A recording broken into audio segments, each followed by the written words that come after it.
नमस्कार दोस्तों, स्वागत है आप सभी का जैसा ऑनलाइन क्लासेस पर। दोस्तों आज के क्लास में हम मनरेगा पर चर्चा करेंगे। मनरेगा का कंप्लीट एनालिसिस आज हम करने वाले हैं। मनरेगा के बारे में ए टू जेड सब कुछ आज आपको पता चल जाएगा। इसके साथ साथ मनरेगा से संबंधित जो आंकड़े हैं वो भी महत्वपूर्ण होते हैं, परीक्षा में पूछे जाते हैं। तो आपको लेटेस्ट डेटा आज मैं बताने वाला हूँ। जितने भी डेटा का सोर्स है वो आपका आर्थिक सर्वेक्षण, पंचायत विभाग का प्रशासकीय प्रतिवेदन, ये सब हाल ही में जारी हुआ उससे हम लिए हैं। तो डेटा को लेके आपको कोई टेंशन लेने की जरूरत नहीं है, सब कुछ लेटेस्ट मिलेगा और आधिकारिक ऑफिशियल जो पीडीएफ है वेबसाइट वहां से सारा कंटेंट लिया गया है। ये जो मनरेगा है, अगर आप एडीओ एग्जाम की तैयारी कर रहे हैं तो एडीओ के ग्रामीण विकास के अंतर्गत आता है। इसके अलावा बाकी सारे एग्जाम्स में भी मनरेगा के बारे में पूछा जाता है। तो बहुत ही महत्वपूर्ण क्लास होने वाला है। ध्यान से आप लास्ट तक पूरा वीडियो जरूर देखिएगा।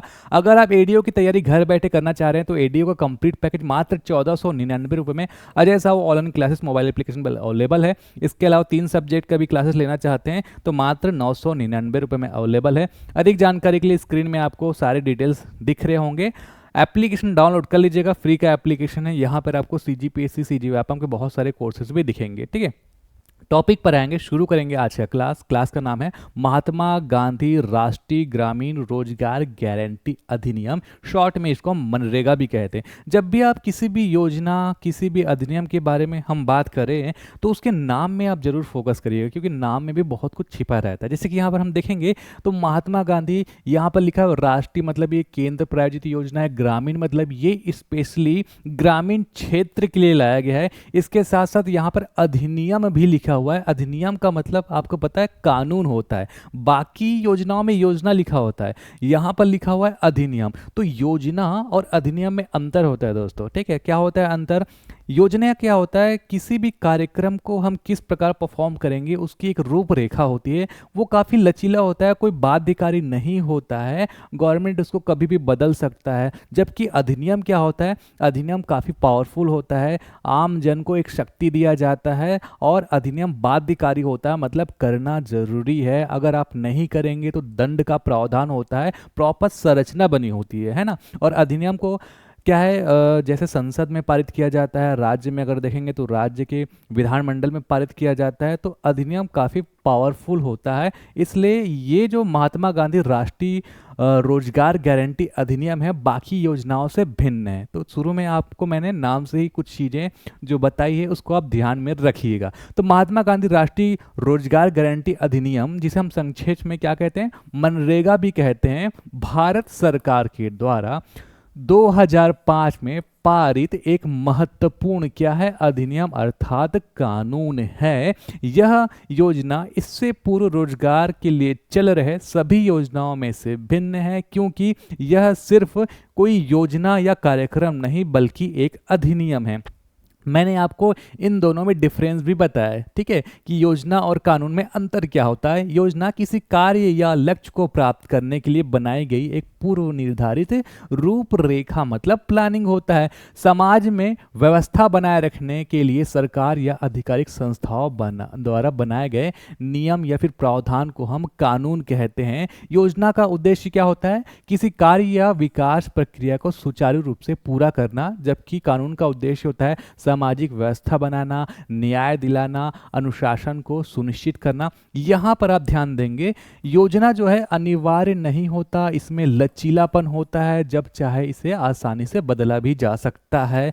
कानून जो होता है बाध्यकारी होता है, पालन न करने पर दंड का प्रावधान होता है। इसलिए ये जो अधिनियम है हमारा महात्मा गांधी राष्ट्रीय ग्रामीण रोजगार गारंटी अधिनियम, ये बड़ा ही महत्वपूर्ण अधिनियम है। अगर इनमें जो बातें लिखी हुई है उसको एक्चुअल में करना पड़ेगा, नहीं करोगे तो दंड का प्रावधान है। तो इसमें क्या है, रोजगार की बिल्कुल गारंटी है। कितने दिन रोजगार की? 100 दिन रोजगार की। आगे हम सब कुछ चर्चा करेंगे। ठीक है, महात्मा गांधी राष्ट्रीय रोजगार गारंटी अधिनियम ग्रामीण क्षेत्र के गरीब। अब यहाँ पर क्षेत्र भी दिखा बताया गया है कि स्पेशली ग्रामीण क्षेत्र में के लिए ही ये योजना है, शहरी क्षेत्र के लिए योजना बिल्कुल नहीं है। इसके अलावा गरीब लोगों मतलब बीपीएल कैटेगरी में जो लोग आते हैं उनके लिए है, तो गरीब लोगों को रोजगार की गारंटी देने के लिए इसको स्पेशली लाया गया। इस अधिनियम के माध्यम से ग्रामीण लोगों को रोजगार की गारंटी, मतलब एक कानून है ना, इस कानून के तहत एकदम से गारंटी दे दिया जा रहा है कि आपको तो मिलेगा ही मिलेगा। ऐसा नहीं कि कोई योजना है, गारंटी है, मतलब मिलेगा, कंफर्म है ना। यह अधिनियम एक वित्तीय वर्ष में ग्रामीण परिवारों को 100 दिनों की कानूनी गारंटी देता है। अब ये केंद्र के हिसाब से तो 100 दिन मिलता है, अलग अलग एरिया जैसे पहाड़ी क्षेत्रों में भी कुछ डिफरेंस है, कहीं पे 150 मिलता है, वो सब कुछ मैं आपको बताऊंगा। इसके अलावा राज्य सरकार भी चाहे तो 100 से कुछ दिवस बढ़ा सकता है। जैसे कई राज्यों में, हमारे छत्तीसगढ़ में भी 150 दिन का मिलता है, तो वो एक्स्ट्रा जो दिवस है ना, उसका सारा खर्चा राज्य सरकार करता है। सब कुछ हम देखेंगे, लेकिन इस अधिनियम में ओवरऑल क्या लिखा है कि ग्रामीण परिवारों को 100 दिनों की कानूनी गारंटी इसके अकॉर्डिंग दिया जाएगा। ठीक है, आगे बढ़ते हैं। अब कोई भी जब अधिनियम पास होता है, कानून जब बनता है ना, तो कैसे कानून बनने के तो सारे चरण हैं। जैसे संसद में जाएगा तो लोकसभा में पारित होगा, राज्यसभा में पारित होगा, फिर राष्ट्रपति का हस्ताक्षर उसमें होगा, तब जाकर क्या कर होता है, कोई अधिनियम या फिर कानून बन के आता है। तो इससे संबंधित तिथियां भी महत्वपूर्ण होती हैं, तिथियों के बारे में पूछ दिया जाता है। तो मनरेगा से संबंधित जो तिथियां हैं यहाँ पर आप देखेंगे, 23 अगस्त 2005 को क्या किया गया था, राष्ट्रीय ग्रामीण रोजगार गारंटी अधिनियम को पारित किया गया था, है ना।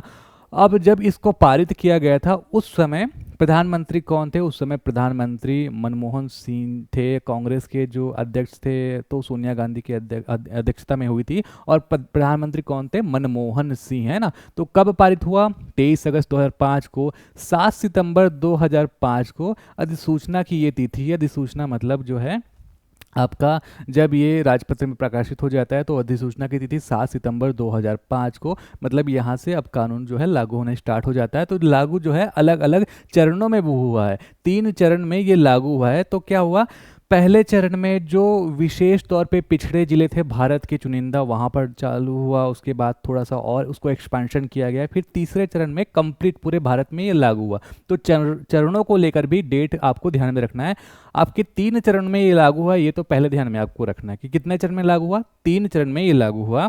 पहला चरण 2 फरवरी 2006 को इसका प्रथम चरण लागू हुआ। शुरुआत कहाँ से हुआ? आंध्र प्रदेश के अनंतपुर जिले से योजना का शुभारंभ हुआ। देश के चुनिंदा 200 पिछड़े जिले में इसको शुरू किया गया था, और इस समय छत्तीसगढ़ के, देखिए देश के 200 जिलों को शामिल किया गया था, तो छत्तीसगढ़ के भी जिले होंगे, तो छत्तीसगढ़ के 11 जिलों को इसमें शामिल किया गया था। अगर जिलों के नाम कहें तो बस्तर, बिलासपुर, दंतेवाड़ा, धमतरी, सरगुजा, जशपुर, कांकेर, कबीरधाम, कोरिया, रायगढ़, राजनांदगांव। हालांकि ये इतना इंपॉर्टेंट है नहीं, बस संख्या याद रखिएगा कि पहले चरण में शुरुआत तो हुआ आंध्र प्रदेश के अनंतपुर जिले से, तो ये ज़्यादा महत्वपूर्ण है। कई बार पूछ दिया जाता है कि शुरुआत कहाँ से हुआ मनरेगा का, तो आंध्र प्रदेश के अनंतपुर जिले से शुभारंभ हुआ। 200 जिले से शुभारंभ हुआ था। छत्तीसगढ़ के 11 जिलों को पहले चरण में शामिल किया गया था। उसके बाद दूसरा चरण आता है 1 अप्रैल 2007 को। दूसरा चरण में देश के और 130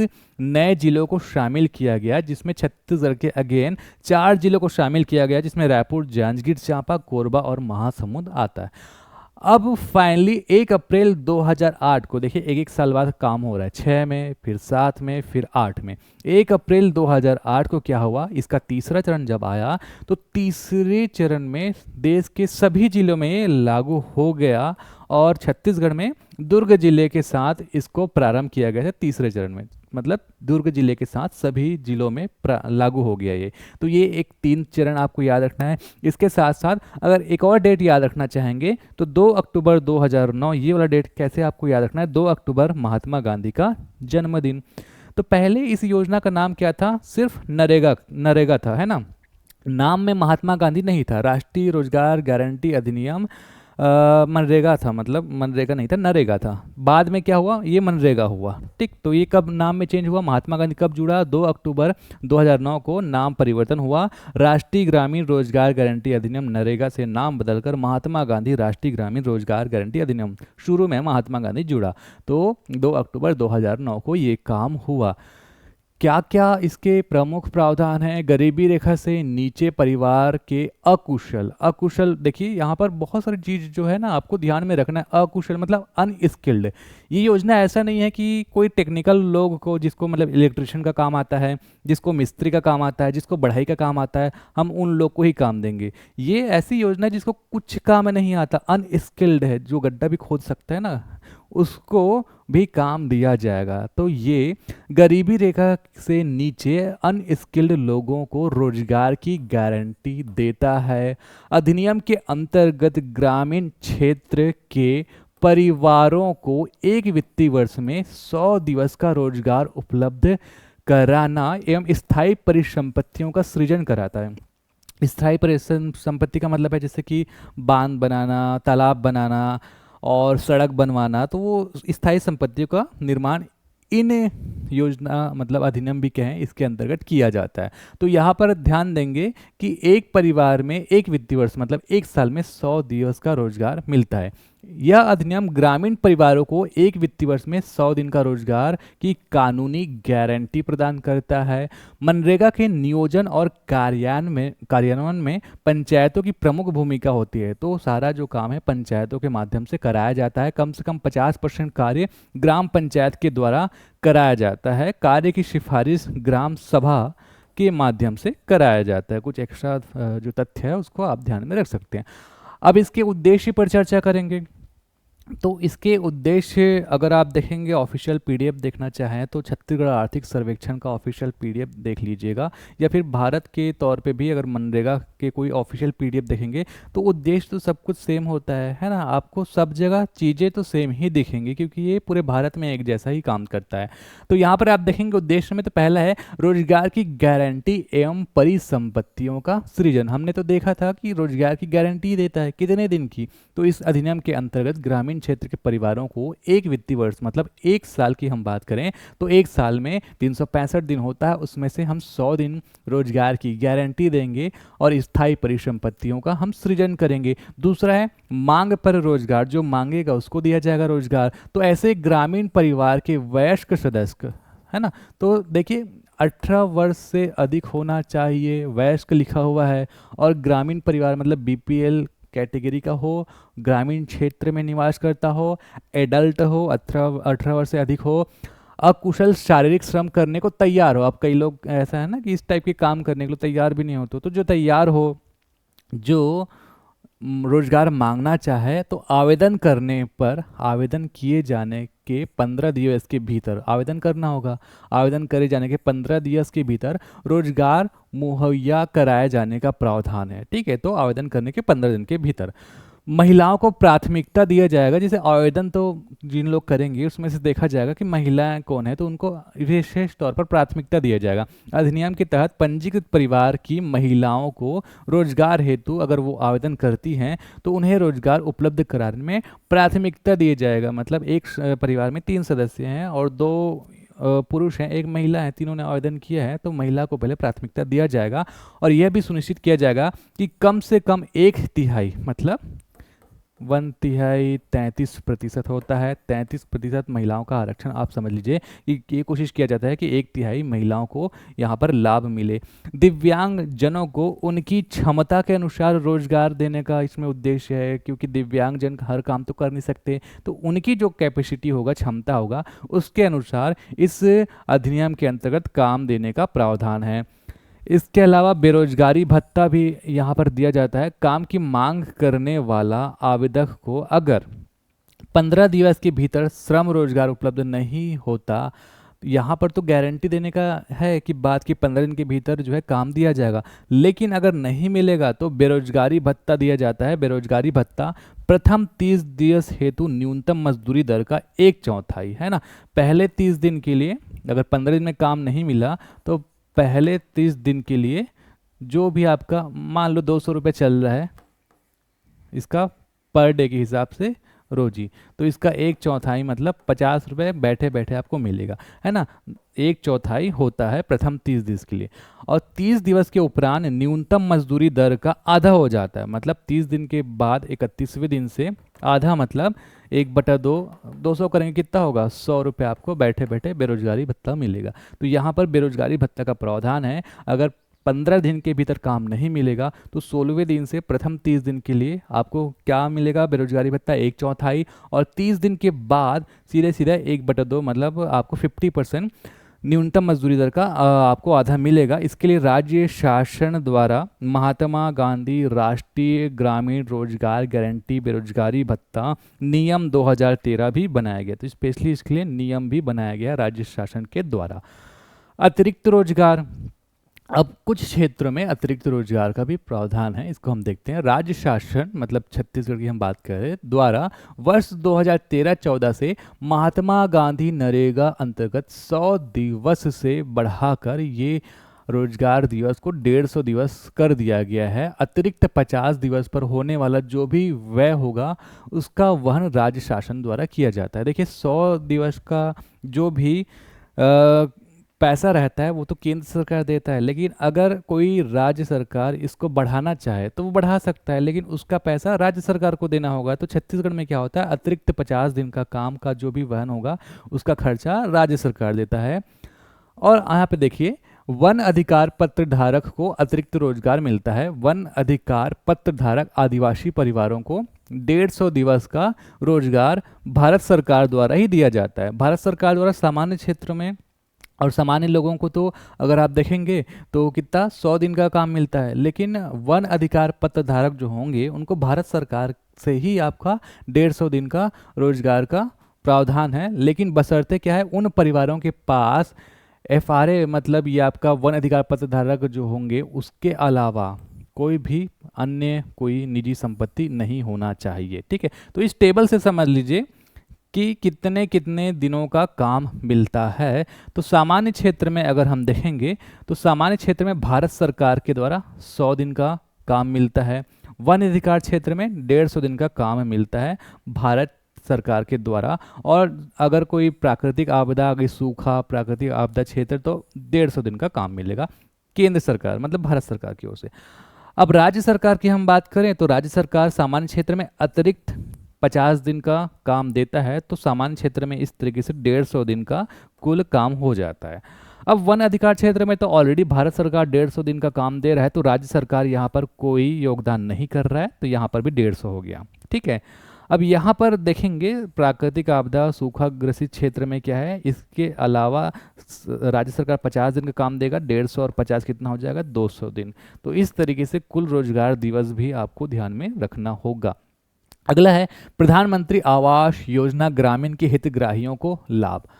अब इसके द्वारा क्या होता है, मनरेगा के अंतर्गत आवास निर्माण में भी काम दे दिया जाता है। तो प्रधानमंत्री आवास योजना ग्रामीण अंतर्गत हितग्राहियों को आवास निर्माण के लिए महात्मा गांधी नरेगा से भी काम मिल सकता है। सामान्य क्षेत्र में 90 मानव दिवस 90 दिन का काम और पहाड़ी क्षेत्र में 95 मानव दिवस। तो ये सामान्य क्षेत्र में 90, पहाड़ी क्षेत्र में 95, इसको आप ध्यान में रखिएगा।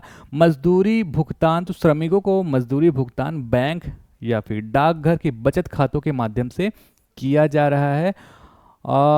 इसके अलावा अभी मजदूरी दर कितना चल रहा है, तो मजदूरी दर चल रहा है वर्ष 2024-25 के लिए भारत सरकार द्वारा प्रति दिवस मजदूरी दर की राशि है 243 है ना, तो 243 निर्धारित किया गया है। ये आप आपके पंचायत विभाग के प्रशासकीय प्रतिवेदन जो अभी हाल ही में जारी हुआ है, छत्तीसगढ़ का आर्थिक सर्वेक्षण हाल ही में जारी हुआ, सब जगह चेक कर सकते हैं, यही लिखा हुआ है। अगला है मजदूरी और सामग्री का अनुपात। जिला स्तर पर मजदूरी एवं सामग्री का जो अनुपात है वो 60 और 40 के अनुपात में राशि का व्यय करने का प्रावधान है। मतलब 60% जो भी खर्चा होगा वो मजदूरी में दिया जाएगा, 40% जो खर्चा होगा वो सामग्री लेने पर किया जाएगा। मशीनों से कार्य करवाना प्रतिबंध ही है, ऐसा नहीं है कि भाई मैं तो मेरे पास JCB है, मैं गड्ढा क्यों खोदूं, मैं मशीन ले आता हूं और मेरे को रोजगार के अंतर्गत जो भी न्यूनतम मिलेगा वो आप दे देना, तो ऐसा इसमें नहीं किया जाता है ना। मशीनों से कार्य कराना प्रतिबंधित है। महात्मा गांधी नरेगा मतलब मनरेगा के अंतर्गत आप किसी भी तरीके से मशीन से काम नहीं कर सकते, लेकिन कहीं पर छूट भी दिया गया है, क्योंकि हर जगह आप क्या है खुद से तो काम नहीं कर सकते, इंसान अभी हर जगह तो काम नहीं कर सकता, मशीनों की ज़रूरत अगर पड़ गई तो वहाँ पर किया जा सकता है। तो निम्नलिखित कार्यों के लिए मशीनों का उपयोग किया जा सकता है। भूमि की उत्पादकता बढ़ाने हेतु कुआं खोदने के लिए, पंप सेट करने के लिए, कंप्रेशर, हैमर, लिफ्ट डिवाइस तो इत्यादि बहुत सारे जो हैं टर्म्स एंड कंडीशन बताए गए हैं कि आप यहाँ पर सिर्फ मशीनों से काम ले सकते हैं। इसके अलावा आप सामान्य कार्य के लिए मशीनों का काम नहीं लेंगे। ठीक, आगे बढ़ते हैं। परिवार रोजगार कार्ड या फिर जॉब कार्ड क्या होता है? तो मनरेगा से संबंधित जितने भी कार्य है उसको देने के लिए जॉब कार्ड पहले दे दिया जाता है और जॉब कार्ड के द्वारा ही लोगों को मनरेगा के कार्य मिलते हैं। तो जॉब कार्ड को हम समझते हैं ग्रामीण क्षेत्र में रहने वाला प्रत्येक परिवार जॉब कार्ड का हकदार होता है, जिनके परिवार में सभी वयस्कों के नाम होते हैं। जॉब कार्ड मनरेगा में काम मांगने के लिए एक क्या है, एक दस्तावेज है कि मनरेगा के अंतर्गत आप काम मांग सकते हैं। श्रम रोजगार हेतु इच्छुक परिवार के सदस्यों में केवल वयस्क सदस्य ही होंगे, है ना। जितने भी वयस्क सदस्य होंगे 18 वर्ष से अधिक, उनके लिए ही ये जॉब कार्ड होगा और वही रोजगार के लिए योग्य होंगे। तो प्रत्येक परिवार के सदस्यों के लिए निवास स्थान तथा उम्र की समुचित जांच करने के बाद पंजीकरण कर परिवार का एक जॉब कार्ड जारी किया जाता है। तो एक परिवार का प्रत्येक सदस्य के लिए नहीं होता, एक परिवार का एक जॉब कार्ड होता है। जारी जॉब कार्ड में कम से कम 5 साल के लिए उसमें मान्यता होती है, उसके बाद उसको फिर से नवीनीकरण कराना पड़ता है। ग्राम सभा में इसका सत्यापन होता है, पंचायत द्वारा आवेदन की जांच की जाएगी और पात्र पाए जाने पर जॉब कार्ड जारी किया जाएगा। जॉब कार्ड के लिए अगर कोई परिवार जो है आवेदन करेगा तो ग्राम सभा में उसका सत्यापन होगा, उसके बाद ही जॉब कार्ड जारी किया जाता है। जारीकर्ता कौन है? ग्राम पंचायत के माध्यम से जारी होता है। 15 दिनों के भीतर कार्ड जारी किया जाता है। पात्रता की पुष्टि हो जाने के बाद 15 दिन के भीतर जॉब कार्ड मिल जाता है और जॉब कार्ड लेने के लिए कोई पैसा नहीं देना पड़ता, निःशुल्क जारी किया जाता है, कोई शुल्क यहाँ पर नहीं लिया जाता। जॉब कार्ड रद्द भी हो सकता है इनमें से अगर कोई चीज़ दिखता है तो। जॉब कार्ड रद्द होने के क्या क्या कारण है? एक तो यहाँ पर आ गया पहला फर्जी जॉब कार्ड। यदि कोई व्यक्ति फर्जी दस्तावेज देकर कार्ड बनवाता है या पहले से मौजूद कार्ड का दुरुपयोग करता है तो जॉब कार्ड को रद्द किया जा सकता है। दोहरी प्रविष्टि, एक ही व्यक्ति या परिवार एक से अधिक जॉब कार्ड जारी करता है तो अतिरिक्त जॉब कार्ड अगर दिखेगा तो दोहरी प्रवृत्ति है ही नहीं प्रावधान, तो उसको रद्द कर दिया जाएगा।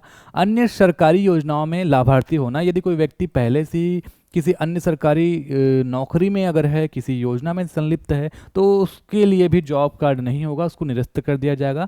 श्रमिक का स्थायी रूप से पलायन, यदि कार्ड धारक किसी अन्य ग्राम पंचायत में शिफ्ट हो जाता है, वहाँ उसका नाम वगैरह है, वहाँ का जॉब कार्ड बन गया है, या फिर किसी शहरी क्षेत्र पर शिफ्ट हो जाता है स्थायी तौर पर, तो शहरी क्षेत्र के लिए तो है ही नहीं योजना, तो भी उसका जॉब कार्ड बंद कर दिया जाएगा। काम न करने पर निष्क्रिय, काम न करने पर निष्क्रियता, इसको देखते हैं। यदि कोई व्यक्ति लगातार लंबे समय तक मनरेगा के तहत काम नहीं करता है तो भी जॉब कार्ड रद्द किया जा सकता है। ग्राम सभा या प्रशासन द्वारा शिकायत, यदि किसी व्यक्ति की शिकायत ग्राम सभा या संबंधित अधिकारियों को मिलती है तो जांच के बाद कार्ड रद्द किया जा सकता है। यदि ग्राम पंचायत क्षेत्र को नगर पालिका, निगम इत्यादि घोषित कर दिया जाएगा तो ग्राम पंचायत क्षेत्र अब ग्रामीण नहीं रहा, वो तो बन गया नगर पालिका, तो यहाँ पर तो मनरेगा काम होगा ही नहीं, इसलिए जितने भी परिवार होंगे सबका जॉब कार्ड खत्म कर दिया जाएगा। जॉब कार्ड अगर पर आपत्ति है तो निराकरण के लिए अपील कहाँ किए जा सकता है, अपील का निराकरण कितने दिन पर होगा, तो यहाँ पर ये टेबल से आप समझ लीजिए कि पहला अपील आप करेंगे सरपंच के पास, 7 दिन के भीतर निराकरण मिल जाएगा। दूसरा अपील मुख्य कार्यपालन अधिकारी जनपद पंचायत के सीईओ के पास, और तीसरा अपील आप मुख्य कार्यपालन अधिकारी जिला पंचायत, तो सब में आपका 7 दिन के भीतर क्या है यहाँ पर लिखा हुआ है कि आपको निराकरण मिलेगा। पारदर्शिता एवं उत्तरदायित्व, तो मनरेगा में जो भी कार्य होगा उसके अंतर्गत पारदर्शिता हो, इसके लिए भी कोशिश किया गया है। क्या क्या काम किया जाता है इसके अंतर्गत? स्वतंत्र सामाजिक अंकेक्षण इकाई का गठन किया गया है कि मनरेगा के अंतर्गत अगर कोई काम होता है तो ग्राम सभा के माध्यम से सामाजिक अंकेक्षण किया जा सके, अर्थात गांव के लोग जाकर उसका प्रमाण देख सके कि वाकई में काम हुआ है कि नहीं हुआ है, किस तरीके का काम हुआ है, उसकी गुणवत्ता क्या है। तो भारत सरकार के निर्देशानुसार पारदर्शिता सुनिश्चित करने हेतु राज्य में पृथक से सामाजिक अंकेक्षण इकाई का गठन किया गया है। शिकायत निवारण तंत्र हम देखते हैं, महात्मा गांधी नरेगा के अंतर्गत प्राप्त शिकायतों के निवारण हेतु छत्तीसगढ़ ग्रामीण रोजगार गारंटी शिकायत निवारण नियम 12 बनाया गया है। तो शिकायत अगर होगा तो उसके लिए भी प्रॉपर नियम वगैरह सब कुछ बना दिया गया है। ऑनलाइन शिकायत भी किया जा सकता है। शिकायतों के त्वरित निराकरण हेतु राज्य द्वारा ये एक वेबसाइट भी बनाया गया है, ऑनलाइन शिकायत कर सकते हैं www.mgnarega.cg.gov.in पे जाकर। ई मस्टर रोल क्या होता है? अगर हम जैसे कि एक एग्जांपल देख लें, स्कूल में क्या होता है, एक रजिस्टर होता है। रजिस्टर में कितने स्टूडेंट आए, कब आए, सबका अटेंडेंस लिखा होता है। किसी को कोई बीमारी है, आवेदन पत्र उसने दिया है, तो पूरा एक दस्तावेज होता है जहाँ पर किसने क्या उपस्थिति दर्ज की, उसका पूरा सिस्टम रहता है। तो ई मास्टर रोल क्या है? मनरेगा के अंतर्गत किसने क्या काम किया है ना, उसका पूरा क्या है, रिकॉर्ड रहेगा। तो उसको हम कहते हैं मास्टर रोल। ई मतलब उसको ऑनलाइन अटैच कर दिया जाए तो वो ई मास्टर रोल हो गया। तो महात्मा गांधी राष्ट्रीय ग्रामीण रोजगार गारंटी योजना के कार्यों में पारदर्शिता हेतु पूरे राज्य में ई मास्टर रोल का प्रयोग किया गया है, ताकि ऑनलाइन जाकर भी हम चीज़ों को देख सकें कि कौन किसने कितना काम किया है, कितने घंटे काम किया है, क्या क्या काम किया है, कितने दिन उपस्थित था, कितने दिन उपस्थित नहीं था, सब कुछ यहाँ पर मिल जाता है। मास्टर रोल साप्ताहिक जारी किया जाता है तथा सप्ताह में एक दिवस अवकाश प्रदान किया जाता है। ये आपके लिए इतना महत्वपूर्ण है नहीं। आगे बढ़ते हैं। लोकपाल। महात्मा गांधी नरेगा की धारा आपका 27 के तहत योजना क्रियान्वयन से संबंधित शिकायतों के निवारण के लिए जिला स्तर पर लोकपाल की नियुक्ति की गई है। सभी 33 जिलों में लोकपाल की नियुक्ति करी गई है। अपीली प्राधिकरण। जिलों के लोकपाल द्वारा पारित अवार्ड के विरुद्ध सुनवाई हेतु राज्य स्तर पर त्रिस्तरीय अपीली प्राधिकरण का भी गठन किया गया है। तो लोकपाल जो शिकायत का निवारण करेगा, और यहाँ पर लोकपाल के विरुद्ध भी अगर कोई सुनवाई करेगा तो अपीली प्राधिकरण के द्वारा ये होगा, है ना। अगला है गुणवत्तापूर्ण स्थायी परिसंपत्तियों का निर्माण। निर्माण कार्य में भी गुणवत्ता होना चाहिए। तो निर्माण कार्यों में गुणवत्ता सुनिश्चित करने के लिए निर्माणाधीन कार्यों की सतत निगरानी की व्यवस्था की गई है। राज्य, जिला एवं विकासखंड स्तर के अधिकारियों द्वारा निरीक्षण किए जाते हैं। प्रॉपर देखा जाता है कि काम सही तरीके से हो रहा है कि नहीं हो रहा है ना। गुणवत्तापूर्ण स्थायी परिसंपत्तियों का निर्माण सुनिश्चित करने हेतु ग्रामीण यांत्रिकी सेवा के अभियंताओं मतलब इंजीनियर के सतत पर्यवेक्षण के साथ ही विभाग के राज्य स्तरीय नोडल अधिकारियों द्वारा भी आवंटित जिलों में निरीक्षण की कार्यवाही की जा रही। तो यहाँ पर यह बताया गया है कि गुणवत्ता सुनिश्चित करने के लिए पूरा संरचना बनाया गया है, अधिकारियों के द्वारा जा जाकर निरीक्षण कराए जाते हैं। भारत सरकार द्वारा योजना अंतर्गत चल रहे निर्माण कार्यों की निगरानी के लिए area officers monitoring visit app, एक मोबाइल एप्लीकेशन भी जारी किया गया है ताकि निरीक्षण किया जा सके। फिर अगला है आपका BTF, बेयरफुट टेक्नीशियन। ठीक है, तो ये BTF का ये भी पूछा जा सकता है कि इसका पूरा नाम क्या है। तो ये है आपका बेयरफुट टेक्नीशियन। अब ये बेयरफुट टेक्नीशियन का काम क्या है, क्या काम करता है, इसको हम देखते हैं। निर्माण कार्यों में तकनीकी सहायकों के सहयोग के लिए बेयरफुट टेक्नीशियन को 90 दिवस का प्रशिक्षण दिया जाता है और ग्राम पंचायत से कार्य लिया जाता है ना। ये BTF लोग क्या करते हैं, अगर मनरेगा के अंतर्गत कोई निर्माण कार्य हो रहा है तो मनरेगा के अंतर्गत तकनीकी सहायक होंगे, तो ये BTF उनको सहयोग करने के लिए बनाया जाता है और इनको प्रॉपर ट्रेनिंग भी दिया जाता है। 90 दिवस का प्रशिक्षण दिया जाकर ग्राम पंचायत से कार्य लिया जाता है। इनका कार्य क्या है, तकनीकी सहायकों को सहायता करना, है ना। अगला है आपका GIS, जियोग्राफिक इंफॉर्मेशन सिस्टम। इसको हम समझते हैं। भारत सरकार ग्रामीण विकास मंत्रालय द्वारा महात्मा गांधी नरेगा हेतु NRSC national remote sensing centre के माध्यम से केंद्रीकृत GIS प्रणाली मतलब जियो मनरेगा को क्रियान्वित किया जा रहा है। इस प्रणाली से योजना के अंतर्गत निर्मित परिसंपत्तियों को मोबाइल एप्लीकेशन के माध्यम से geo tagged latitude and longitude photograph Bhuvan portal से अपलोड किया जा रहा है। इसका क्या मतलब है, मनरेगा के अंतर्गत जैसे आप क्या करते हैं, गूगल मैप का इस्तेमाल करते हैं। गूगल मैप में आप अपने घर का लोकेशन देख सकते हैं। इसी तरीके से पूरा टेक्नोलॉजी GIS, ये जियोग्राफिक इंफॉर्मेशन सिस्टम है ना, कि मनरेगा के अंतर्गत अगर कोई काम हो रहा है, कहाँ पर हो रहा है, उसका प्रॉपर फोटो, प्रॉपर उस जगह का लोकेशन, सब कुछ जो है ऑनलाइन डाला जा रहा है, जिसको आप देख सकते हैं। ये है आपका GIS टेक्नोलॉजी। फिर आपका जन मनरेगा। भारत सरकार द्वारा आम जनों के लिए महात्मा गांधी नरेगा की मूलभूत जानकारी तथा महात्मा गांधी नरेगा अंतर्गत निर्मित परिसंपत्तियों के जियो टैग्ड माध्यम से फोटो प्राप्त कर उपलब्ध कराए गए हैं, जिसे आम जन जन मनरेगा ऐप पर देख सकते हैं। 19 जून 2017 से प्रारंभ किया गया था। देखिए भुवन पोर्टल में क्या होता है, उसका प्रॉपर एड्रेस से लेके सब कुछ फोटो वोटो अपलोड कर दिया जाता है। अब मनरेगा के अंतर्गत जो फोटो है, जो काम हुआ है, आप देखोगे किससे, उसके लिए ऐप है जन मनरेगा। तो यहाँ पर भुवन पोर्टल से फोटो अपलोड किया जाता है और जन मनरेगा एप्लीकेशन से सारी चीज़ों को देखा जा सकता है। जन मनरेगा ऐप कब से स्टार्ट हुआ है, 19 जून 2017 से प्रारंभ हुआ है। फिर आपका NMMS नेशनल मोबाइल होगा, यहाँ पर स्पेस रहा होगा, नेशनल मोबाइल मॉनिटरिंग सिस्टम है ना। NMMS ये एक एप्लीकेशन है, मोबाइल ऐप है। इसके अंतर्गत कार्यस्थल पर ही ऐप के माध्यम से 2 चरणों में उपस्थिति दर्ज की जाती है। तो कार्यस्थल पर जो है उपस्थिति दर्ज करने के लिए ये एप्लीकेशन बनाया गया है। प्रत्येक दिवस उपस्थिति लेने से पहले जारी हुई मस्टर रोल को डाउनलोड करना आवश्यक होता है। मस्टर रोल को डाउनलोड सुबह करने के बाद अटेंडेंस लेने से पहले किया जाता है। प्रथम चरण में 4 घंटे के पश्चात ही द्वितीय चरण में उपस्थिति दर्ज कर फोटो अपलोड किया जाता है। उपस्थिति लेने के पश्चात उसी दिन 12 बजे से पहले अटेंडेंस अपलोड किए जाते हैं। ठीक है, इतना आपको डिटेल याद रखने की ज़रूरत नहीं है, बस ये ध्यान रख लीजिए कि एक NMMS एप्लीकेशन है जिसके अंतर्गत कार्यस्थल पर जो काम हो रहा है ना, कितने लोग काम कर रहे हैं, उसकी उपस्थिति दर्ज करने के लिए एक टेक्नोलॉजी है और 2 चरण में उपस्थिति होती है। फिर आपका आधार बेस्ड भुगतान प्रणाली, इसको थोड़ा सा ध्यान रखेंगे। भुगतान प्रणाली मनरेगा के अंतर्गत जितने भी लोग काम करते हैं उसको किस टेक्नोलॉजी के अंतर्गत पेमेंट किया जाता है। तो महात्मा गांधी नरेगा अंतर्गत प्रत्यक्ष लाभ अंतरण, direct benefit transfer, DT direct benefit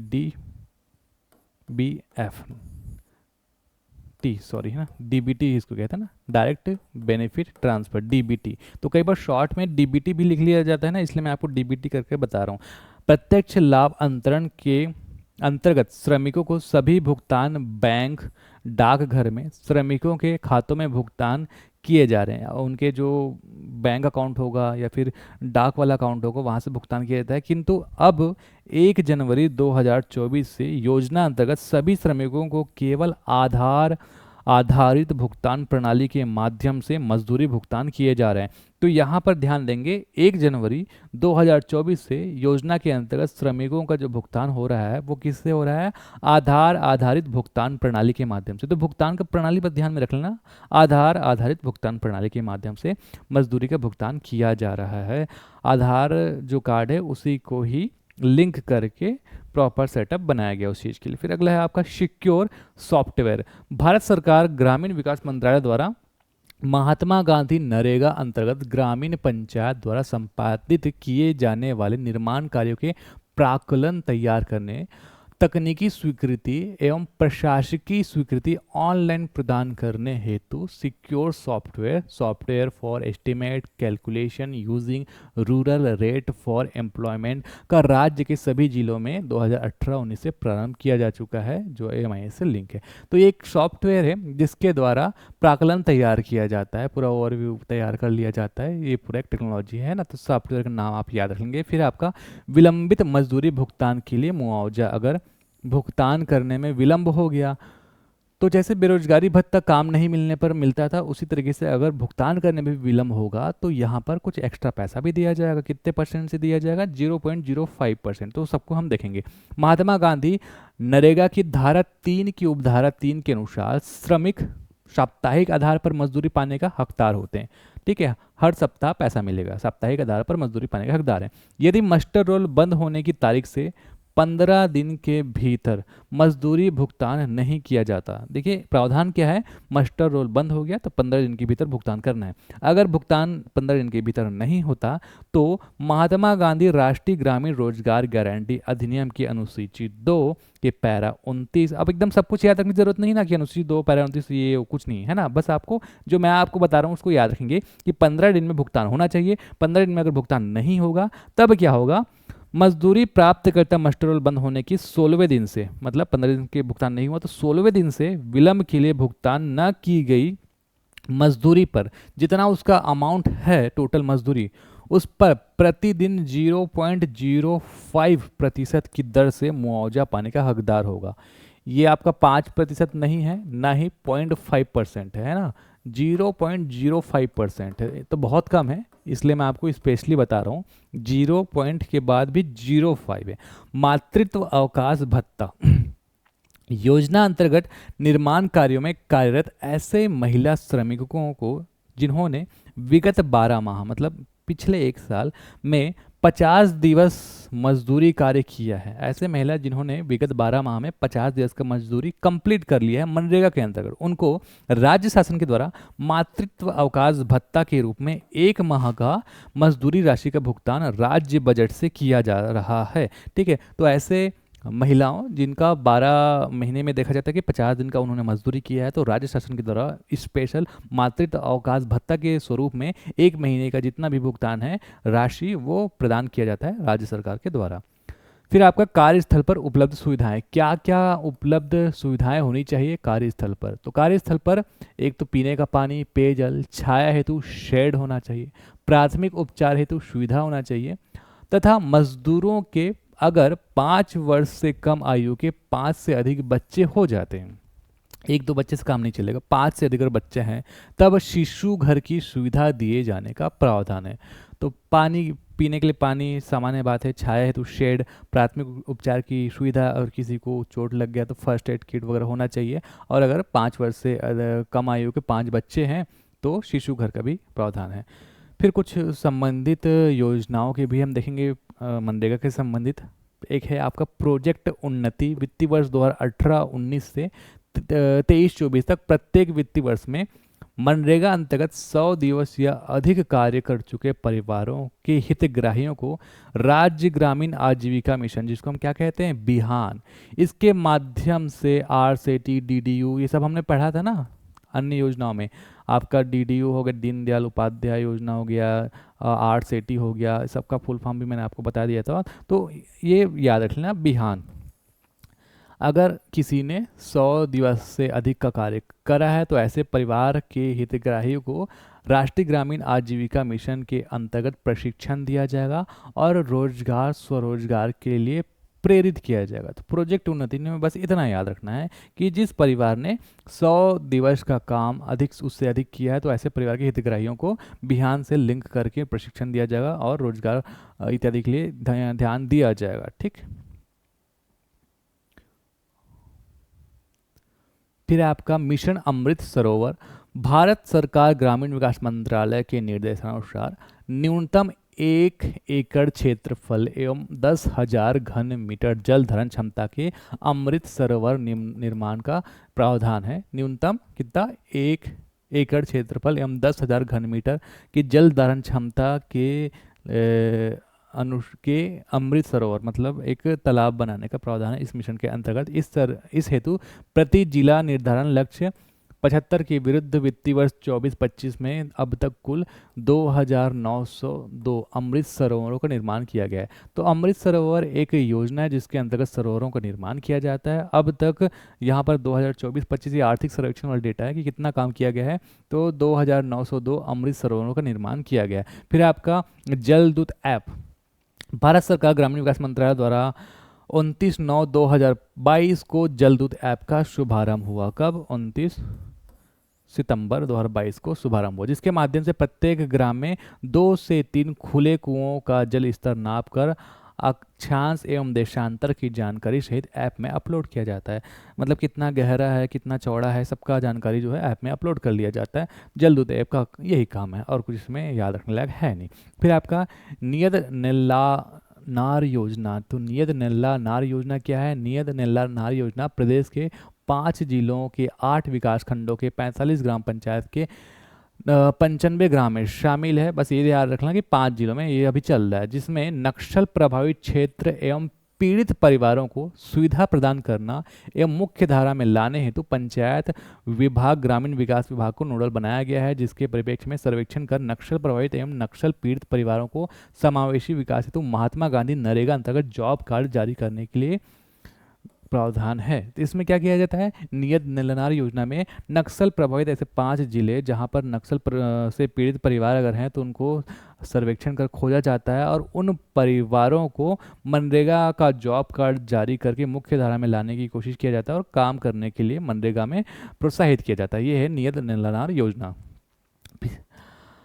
अब हम देखते हैं वित्तीय वर्ष 2024-25 की उपलब्धियां। आर्थिक सर्वेक्षण के हिसाब से हम देखेंगे कि मनरेगा में अगर हम बात करें यहाँ पर डेटा 24-25 वाला, तो क्या क्या काम अभी तक किया गया है। तो पंजीकृत परिवार की संख्या लाख में है, 36.36 लाख। रोजगार उपलब्ध कराए गए परिवार की संख्या है 21.17 लाख।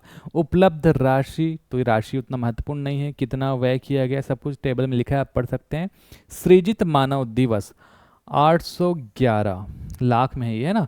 महिलाओं का प्रतिशत, कितना प्रतिशत महिलाओं ने यहाँ पर योगदान दिया, 55.31%। उसके बाद 100 दिवस पूर्ण परिवारों की संख्या, ऐसे परिवार जिसने 100 दिवस का काम पूर्ण किया है, ये 58.6, ये भी हाँ 58,699 है ये, है ना। ठीक, तो कुछ मुख्य बिंदु भी यहाँ पर लिखा हुआ है। अब ये सब इतना तो महत्वपूर्ण है नहीं, सब कुछ टेबल से मैंने आपको बता दिया है। बस मनरेगा में यही था। अब मनरेगा का और कुछ महत्वपूर्ण फैक्ट हम पढ़ लेंगे और उसके बाद क्विक रिवीजन पढ़ेंगे। कुछ टेबल मैं आपको दिखाऊंगा जहाँ से जितने भी फैक्ट वगैरह आप आसानी से भी ध्यान रखेंगे। मनरेगा के लिए प्रशासनिक अधिकारीगण कौन है। राज्य स्तर पर आयुक्त एवं अपर आयुक्त की नियुक्ति किया जाता है। जिला स्तर पर जिला कार्यक्रम समन्वयक, विकासखंड स्तर पर मुख्यमंत्री कार्यपालन अधिकारी, ग्राम स्तर पर ग्राम रोजगार सहायक। ये भी उतना महत्वपूर्ण है नहीं। आगे हम बढ़ते हैं। सामाजिक अंकेक्षण, मनरेगा के अंतर्गत किए कार्यों का सामाजिक अंकेक्षण 6 माह के अंतराल में कराना आवश्यक है। 1 वर्ष में 2 बार सामाजिक अंकेक्षण किया जाता है। तो इसके संदर्भ में क्या पूछा जा सकता है कि सामाजिक अंकेक्षण मनरेगा के अंतर्गत कितने दिन में किया जाता है। तो 6 माह या फिर साल में कितने बार किया जाता है, साल में 2 बार सामाजिक अंकेक्षण कराया जाता है। राज्य में स्वतंत्र सामाजिक अंकेक्षण इकाई का गठन किया गया है। महात्मा गांधी राष्ट्रीय ग्रामीण रोजगार गारंटी अधिनियम के अंतर्गत सामाजिक अंकेक्षण का दायित्व ग्राम सभा को सौंपा गया है। कार्यस्थल पर अगर दुर्घटना हो गया तो क्या प्रावधान है। यदि कोई श्रमिक कार्यस्थल के दौरान घायल होता है तो वह निःशुल्क चिकित्सा सुविधा पाने का हकदार होता है। घायल मजदूर अस्पताल में भर्ती रहने पर कुल मजदूरी का 50% पाने का भी हकदार है। अगर कोई घायल हो गया तो ऐसा तो नहीं है कि उसको पैसा नहीं दिया जाएगा, 50% पैसा उसको दिया ही जाएगा। मृत्यु या फिर स्थायी विकलांगता अगर हो जाता है, स्थायी विकलांगता मतलब हाथ प्रॉपर फेल हो गया, काम नहीं कर रहा है, पैर भी प्रॉपर काम नहीं कर रहा है, स्थायी विकलांगता हो गया, तो इस स्थिति में केंद्र सरकार द्वारा अधिसूचित राशि 25,000 रुपये पीड़ित व्यक्तियों को दिया जाता है। 25,000 रुपये मिलता है। राज्य रोजगार गारंटी परिषद, मनरेगा अधिनियम के धारा 12(1) के तहत राज्य में मुख्यमंत्री की अध्यक्षता में छत्तीसगढ़ ग्रामीण रोजगार गारंटी परिषद का गठन किया गया है। परिषद के नामांकित सदस्यों में कम से कम 1/3 महिला होना चाहिए। तो कुछ ऐसे ऐसे फैक्ट है ना, अब इसको एक लाइन में पढ़ रहा हूँ, आप याद रखेंगे। मनरेगा वित्त पोषण अनुपात का विभाजन, अब मनरेगा में जो काम होता है उसमें केंद्र सरकार का कितना योगदान होता है, राज्य सरकार का कितना योगदान होता है, ये पूछा जा सकता है। तो यहाँ पर हम देखेंगे मजदूरी का वित्त पोषण तो 100% केंद्र सरकार द्वारा किया जाता है। हमने ये देखा था कि केंद्र सरकार ने प्रावधान किया कि 100 दिन का वो काम देगा, तो 100 दिन का जितना भी काम का खर्चा है ना, मजदूरी का खर्चा हम बात करें, मजदूरी का खर्चा 100% जो है केंद्र सरकार देगा। मनरेगा के तहत काम करने वाले श्रमिकों की मजदूरी का पूरा खर्चा 100 दिन के लिए है ना भारत सरकार देगा। अगर 100 दिन से एक्स्ट्रा कोई राज्य सरकार काम देता है, जैसे छत्तीसगढ़ में दे रहा है 150 दिन, तो 50 दिन का कुल वहन राज्य सरकार करेगा। सामग्री और लागत का वित्त पोषण तो 75% केंद्र सरकार और 25% राज्य सरकार सामग्री और लागत का ये अनुपात है, साझा करेंगे। इसमें निर्माण सामग्री, उपकरण, अन्य संसाधनों की लागत सामग्री, तो मनरेगा के अंतर्गत जितने भी सामग्री लागत जो भी रहेगा केंद्र सरकार 75% योगदान देगा। प्रशासनिक खर्च तो 6% खर्च सरकार के बजट का हिस्सा होता है प्रशासनिक खर्च में, इतना ही याद रख लेंगे। फिर आप अब मनरेगा को जितना भी हमने पढ़ा है ना, जल्दी जल्दी से हम उसका क्विक रिवीजन करते हैं कि आपको सारा चीज़ क्लियर हुआ है कि नहीं हुआ है, या फिर घुमाकर कोई क्वेश्चन पूछ दिया जाता है कि आवेदन कौन करता है, कब रोजगार प्राप्त होगा, ऐसा कोई क्वेश्चन पूछ दिया गया तो उसका आंसर क्या होना चाहिए। तो रोजगार के लिए आवेदन कौन करेगा, ग्रामीण परिवार के ऐसे वयस्क सदस्य जिसके पास जॉब कार्ड है, जो अकुशल शारीरिक श्रम के लिए तैयार है, वे कार्य के लिए आवेदन कर सकते हैं। ठीक है, आवेदन कैसे करेंगे? पंजीकृत वयस्क सदस्य जिसके पास जॉब कार्ड है ग्राम पंचायत या खंड स्तरीय कार्यक्रम अधिकारी के पास सादे कागज में एक आवेदन करेगा और वो आवेदन कर सकता है अपने काम के लिए। आवेदन कौन कर सकता है? पंजीकृत परिवार का कोई भी वयस्क सदस्य आवेदन कर सकता है। रोजगार की प्राप्ति कब होगी? जैसे ही आवेदन किया जाएगा 15 दिन के भीतर रोजगार प्राप्त हो जाएगा। किसे कितने दिन का रोजगार मिलेगा? तो पंजीकृत परिवार को एक वित्तीय वर्ष में 100 दिन का रोजगार प्राप्त हो सकेगा। यहाँ पर परिवार को 100 दिन का रोजगार मिल रहा है, ध्यान देंगे। परिवार में अगर 4 सदस्य हैं तो चारों को 100 मतलब 400 ऐसे नहीं, एक परिवार को प्रति परिवार के हिसाब से 100 है ना। वन पट्टाधारक परिवार को 150 दिन का रोजगार, यहाँ पर जो है डायरेक्ट केंद्र सरकार 150 दिन का रोजगार देता है और राज्य सरकार से कोई नहीं योगदान मिलता, तो इसके हिसाब से यहाँ पर भी 150 दिन का काम मिलता है। प्रधानमंत्री आवास योजना ग्रामीण अंतर्गत हितग्राहियों को आवास निर्माण के लिए मनरेगा अंतर्गत समान क्षेत्र में 95 दिन, पहाड़ी क्षेत्र में समान क्षेत्र में 90 दिन, पहाड़ी क्षेत्र में 95 दिन का अतिरिक्त लाभ मिलता है। ये भी हमने देख लिया था। 15 दिन के अंदर रोजगार ना मिलने पर क्या होगा? रोजगार नहीं मिलेगा तो बेरोजगारी भत्ता दिया जाएगा, ये भी हमने देखा था। तो बेरोजगारी भत्ता कैसे मिलेगा? प्रथम 30 दिन के लिए न्यूनतम मजदूरी धन का 1/4 अर्थात 25%, 30 दिन के उपरांत 1/2 मतलब 50%। इसके लिए छत्तीसगढ़ राष्ट्रीय ग्रामीण बेरोजगारी भत्ता नियम 2013 भी बनाया गया है। कार्य क्षेत्र कहाँ पर काम दिया जाएगा? निवास क्षेत्र के 5 किलोमीटर के भीतर उपलब्ध कराया जाएगा। यदि कार्य क्षेत्र निवास स्थान से 5 किलोमीटर के बाहर होता है, एक आपको जो भी गांव है ना उसके 5 किलोमीटर के भीतर काम उपलब्ध कराया जाएगा। अगर ऐसा नहीं होता, थोड़ा सा दूर हो जाता है, तो आपको अतिरिक्त फायदा मिलेगा। कैसे? इसके लिए 10% अतिरिक्त मजदूरी प्रदान किया जाएगा, परिवहन शुल्क इत्यादि के तौर पर। कार्य की अवधि क्या होगा? लगातार 14 दिन की होगी, परंतु एक सप्ताह में 6 दिन से अधिक काम नहीं किया जाएगा। कार्य का स्वरूप स्थायी संपत्तियों का निर्माण करना, तालाब और बांध निर्माण करना, स्थायी संपत्ति सृजित कर ग्रामीण की आजीविका साधन को मजबूत बनाना इस योजना का लक्ष्य है। कार्य के दौरान मशीन का प्रयोग करना निषेध है, विशेष परिस्थितियों में ही मशीन का प्रयोग किया जा सकता है। ठेकेदारों के माध्यम से कार्य की अनुमति बिल्कुल भी नहीं है। फिर आपका प्राथमिकता, योजना के अंतर्गत महिलाओं को कार्य करने के लिए प्राथमिकता दी जाती है। ग्रामीण क्षेत्र में निवासरत दिव्यांग को उनकी योग्यता के अनुसार ही काम दिया जाएगा, ये भी हमने देख लिया था। महिलाओं के लिए विशेष आरक्षण 33% देखा जाता है, इसमें कम से कम 1/3 महिलाओं को रोजगार देने का प्रावधान है। मातृत्व अवकाश भत्ता, ऐसे महिलाओं जिन्होंने 12 महीने में 50 दिन की मजदूरी कर ली है, उनको 1 माह का जो राशि है वो मातृत्व अवकाश भत्ता के तौर पर दे दिया जाता है। रोजगार या फिर काम का सूचना दिया जाना, ग्राम पंचायत का कार्यक्रम अधिकारी रोजगार का आवंटन करता है। ग्राम पंचायत के सूचना बोर्ड पर तथा खंड स्तर पर कार्यक्रम अधिकारी के कार्यालय में सूचना पत्र प्रकाशित किया जाता है, जिसमें कार्य करने हेतु दिनांक, समय कि कब काम करना है, कौन सा समय करना है, किस जगह में करना है, ये सब का उल्लेख होता है। और सूचना आवेदन करने के 15 दिन के भीतर ये सब कुछ दे दिया जाता है। 15 दिन के भीतर कार्य के लिए उपस्थित न होने पर यदि कोई व्यक्ति किसी कारणवश सूचित किए गए समय से 15 दिन के भीतर कार्य के लिए उपस्थित नहीं होता, तो वह बाद में कार्य के लिए पुनः आवेदन दे सकता है। परंतु ऐसे व्यक्ति जो 15 दिन के भीतर उपस्थित नहीं होता, उनको बेरोजगारी भत्ता नहीं मिलेगा। तो वो तो अपने कारण उपस्थित नहीं हुआ, उसको क्यों दिया जाएगा? कार्यस्थल पर मिलने वाली सुविधाएं, स्वच्छ पेयजल, छायारूप शेड, प्राथमिक उपचार सुविधा और 5 वर्ष से कम आयु के अगर 5 से अधिक बच्चे हैं तो शिशु घर भी प्रावधान है। मजदूरी एवं सामग्री का व्यय अनुपात, मजदूरी एवं सामग्री का अनुपात होगा 40 और 60 60 जो है मजदूरी और 40 सामग्री के लिए। मजदूरी का भुगतान बैंक, डाकघर और हमने देखा था कि अभी आधार कार्ड से क्या इंटीग्रेट करके किया जा रहा है। ये क्या है? IAP integrated action plan. जिलों में आवश्यकता अनुसार नगद मजदूरी की अनुमति दी गई है, डायरेक्ट कैश। जिनका आधार कार्ड है उनको DBT डायरेक्ट बेनिफिट ट्रांसफ़र के माध्यम से व्यवस्था है, किंतु 1 जनवरी 2014 से योजना अंतर्गत सभी श्रमिकों को केवल आधार आधारित भुगतान प्रणाली के माध्यम से मजदूरी भुगतान किया जा रहा है, तो ये आप याद रखें। जॉब कार्ड एक कानूनी दस्तावेज है जिसके तहत व्यक्ति को रोजगार मांगने का हक होता है। जॉब कार्ड ग्राम पंचायत जारी करता है। विलंबित मजदूरी भुगतान के लिए मुआवजा, श्रमिक साप्ताहिक आधार पर मजदूरी के भुगतान के लिए हकदार होते हैं। मस्टर रोल बंद होने की तारीख से 15 दिन के अंदर भुगतान मिलना चाहिए। अगर 15 दिन के अंदर भुगतान नहीं मिलता तो विलंब के लिए 0.05% की दर से भुगतान कराया जाता है। क्रियान्वयन विभाग क्या है? ग्रामीण विकास मंत्रालय, भारत सरकार। शीर्ष संस्था रोजगार गारंटी परिषद। केंद्र एवं राज्य का अनुपात 100 दिनों में कार्य जितना भी होगा उसका 100% केंद्र सरकार, 100 दिन से अतिरिक्त अगर कोई कार्य करेगा तो राज्य सरकार चाहे तो दे सकता है, लेकिन राज्य सरकार को उसका खर्चा 100% खुद को देना पड़ेगा।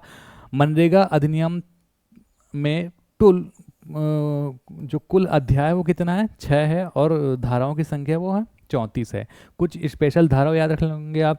धारा 3 में है ग्रामीण परिवारों को 100 दिन का रोजगार गारंटी देने का प्रावधान। धारा 17 में है ग्राम सभा द्वारा कार्यों का सामाजिक अंकेक्षण किया जाना। धारा 25 में है मनरेगा अधिनियम का उल्लंघन करने पर 1,000 रुपये का दंड का प्रावधान। और इस वर्ष के बजट में छत्तीसगढ़ का जो बजट आया है उसमें मनरेगा के लिए कितने राशि का प्रावधान किया गया है? 2800 करोड़ का प्रावधान किया गया है।